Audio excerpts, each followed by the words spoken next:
Welcome back. I want to show you U.S. markets because the NASDAQ has turned positive here. You can see it's up more than 0.1%. The S&P and the Dow still in negative territory. The Dow about 0.4%.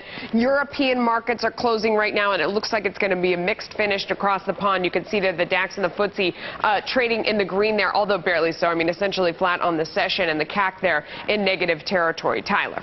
Melissa, some mixed news on the housing front. CNBC's Diana Olick joins us now from Washington with details on today's key reports. Diana. Well, that's right, Tyler. Two big reports, and neither of them particularly stellar. But we also got some commentary from Case and Schiller sitting together in a rare moment. We'll get to that in a minute. First, let's start with the stats. Construction. Sales of newly built homes fell 1% month to month. They're up about the same year over year. Inventories, though, are down to a 6.3-month supply. That's the lowest in a really long time. And good news, the trouble is demand. It's a real problem. New construction is competing with a big distressed market, with a big supply of existing homes, and with a shift toward renting. You can't ignore the fact that there's been a sea change in attitude as well. I think people are not thinking of home ownership as the risk-free way to wealth that they used to.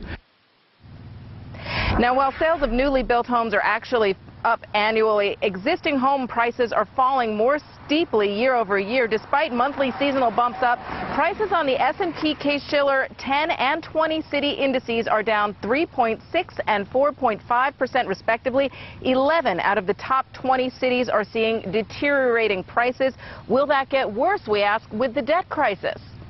I think more important would be the effect on confidence and our national spirit, which is so conflicted right now, and it's harming our sense of confidence. That matters more than the direct effects on interest rates.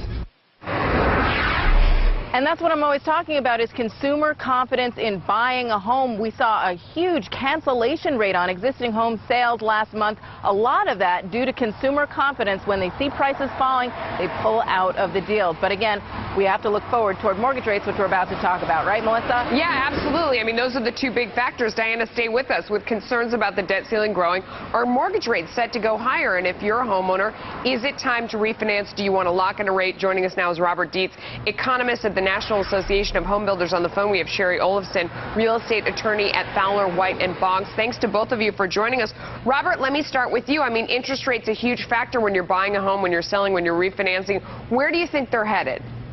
Well, it all depends on the debt negotiations, the debt ceiling talks. There is some expectation if you had a debt ceiling default or a downgrade, that interest rates could rise. No one knows really how much. I think the bigger issue is certainly uncertainty.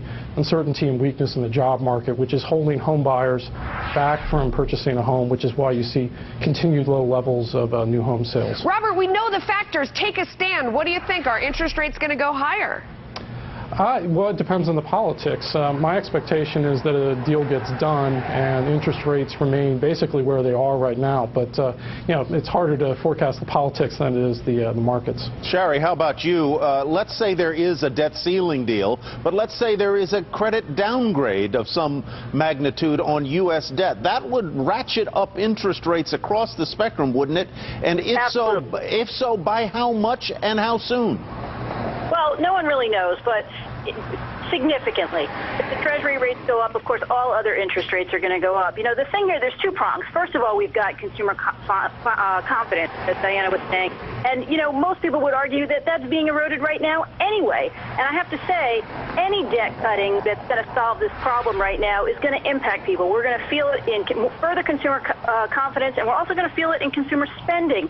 The other component is the rates, as you said. But, you know, here's the truth, is most people are not qualifying for those super low rates now. And let's remember that 30% of our sales now are to cash and investors and foreigners anyway. The bigger issue with those rates, other than housing and the prices, is going to be those adjustable rate mortgages. And if the rates go up, we are absolutely going to be seeing more defaults and more foreclosures as a result of those adjustable rate mortgages. So, and if I could add one thing on that also.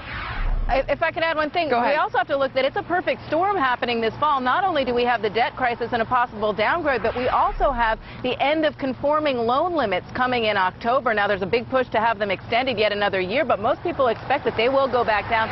That's going to make mortgages more expensive for those above the $417,000 range and $625,000 range, depending on where you live. And you also have QRM. Those are those new standards for risk retention in mortgages, which are going to be decided this year. And that is expected to push mortgage rates up as well. So whether the debt crisis is solved or not, I still think you are going to see rates rise from this fall and into if you're in the market right now, would you buy a house today? And if so, what kind of mortgage would you take?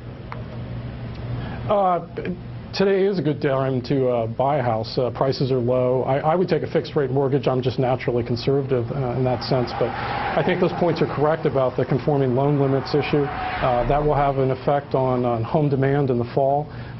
There is some talk now that maybe the administration is going to reverse course and push to extend those loan limits. And what the market really needs right now is housing policy certainty with respect to QRM, the mortgage interest deduction, the debt ceiling, and the conforming loan limit. Sherry, give me your best advice. If I have an adjustable rate right now, should I refinance and lock before rates go up? Is now the time? You know, of course, if you can. The problem is so many people are underwater, and credit is very tight. I just came from a National Association of Realtors conference in Memphis on Saturday, and the feedback I'm getting from realtors is it's just so hard to get their buyers qualified. Big issues with appraisals, too, now, because prices are still falling. But you know what? At the end of the day, Melissa, the one thing that's going to save housing is that people need a place to live. So it's going to come down to... But they can rent.